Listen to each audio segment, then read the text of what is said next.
E aí, pessoal, hoje a gente vai conhecer a história de um santo muito da hora. Um jovem que era cheio de energia, que adorava uma festa e parecia ter um futuro brilhante, mas que acabou descobrindo uma aventura muito, mas muito maior. Sabe aquela dúvida que às vezes bate na nossa cabeça?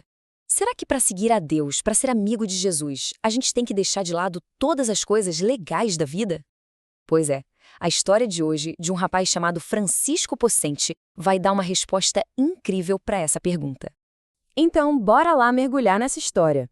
Nossa aventura começa lá na Itália, com um jovem que todo mundo conhecia pelo apelido de Chequinho. E ó, ele não era um garoto qualquer, não. Ele era praticamente o centro das atenções. Imagina só a cena. Chequinho era aquele tipo de amigo que todo mundo queria ter por perto. Super inteligente, engraçado, sempre bem arrumado e presença garantida nas melhores festas. Ele curtia tudo que a vida tinha de bom, desde dançar até ler os livros de aventura mais emocionantes. Mas o mais interessante é que, mesmo no meio de toda essa agitação, lá no fundo do coração, o Chequino sentia uma coisa diferente. Era como se duas vozes chamassem por ele. Uma para as festas, para a galera, e outra para algo mais profundo, sabe? Um chamado que vinha de Deus. E como em toda grande história de herói, chegou aquele momento da virada. Uma série de coisas começou a acontecer e a mostrar para o Chequino que a maior e mais radical aventura da vida dele estava prestes a começar de verdade. A vida do Chiquino não era só diversão. Ele passou por momentos bem difíceis, especialmente quando a sua irmã querida, a Maria Luísa, faleceu. Essa dor fez ele parar e pensar: poxa, será que essa felicidade das festas dura para sempre? O que importa de verdade na vida? E então aconteceu o ponto crucial. Num dia de festa religiosa, enquanto um quadro de Nossa Senhora era levado pelas ruas, Chequino estava lá, no meio da multidão. E no instante em que o olhar dele cruzou com o da imagem, algo simplesmente extraordinário aconteceu. Ele ouviu, bem claro, dentro do coração, a voz da Virgem Maria. E não era talvez, nem uma sugestão. Era um chamado direto, uma convocação para a sua grande missão. Imagina a força desse momento. E não deu outra. 15 dias depois, a decisão estava tomada. A escolha foi feita. Com a coragem de um verdadeiro herói, o Chequino deixou para trás as festas, a popularidade, o conforto, tudo, para atender ao chamado de Deus. Ele foi bater na porta de uma ordem religiosa chamada Passionistas. E para mostrar que a transformação era para valer, ele recebeu um nome novo: Irmão Gabriel de Nossa Senhora das Dores. Era o símbolo de uma vida totalmente nova, dedicada a Deus e a Maria, a rainha que o tinha chamado para essa aventura. E para quem pensou que ele ia ficar triste ou com saudade da vida antiga, se enganou feio. Olha só o que o próprio Gabriel escreveu para a família. Ele não sentia falta nenhuma. Pelo contrário, ele encontrou uma alegria tão gigante, tão completa, que nenhuma festa do mundo poderia chegar perto. A vida nova dele era cheia de propósito. Ele rezava, estudava muito para ser padre, ajudava quem precisava e sentia uma paz que nunca tinha conhecido.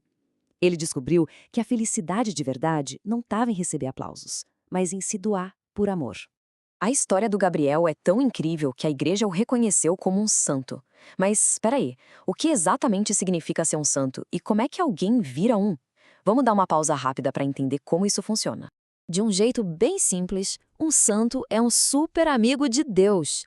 Alguém que viveu o amor de um jeito tão heróico aqui na Terra que agora está lá no céu torcendo e ajudando a gente. Eles são como nossos modelos, sabe? Mostrando que dá para viver uma vida incrível com Deus. E para reconhecer um herói desses, a igreja segue uns passos, como se fossem umas fases. Primeiro, a vida da pessoa é toda investigada.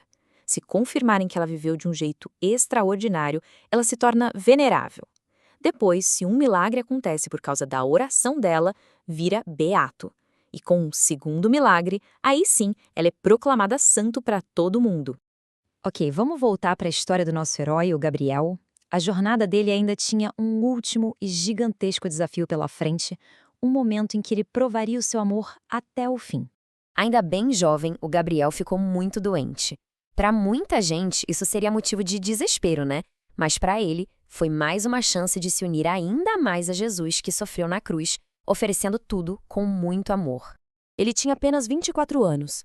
Pensa só, uma vida tão curtinha, mas tão cheia de sentido, tão cheia de amor, que inspira a gente até hoje.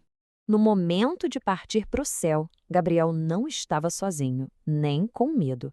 Ele se agarrou com força na imagem de Jesus e de sua mãe, que eram as fontes de toda a sua alegria e força.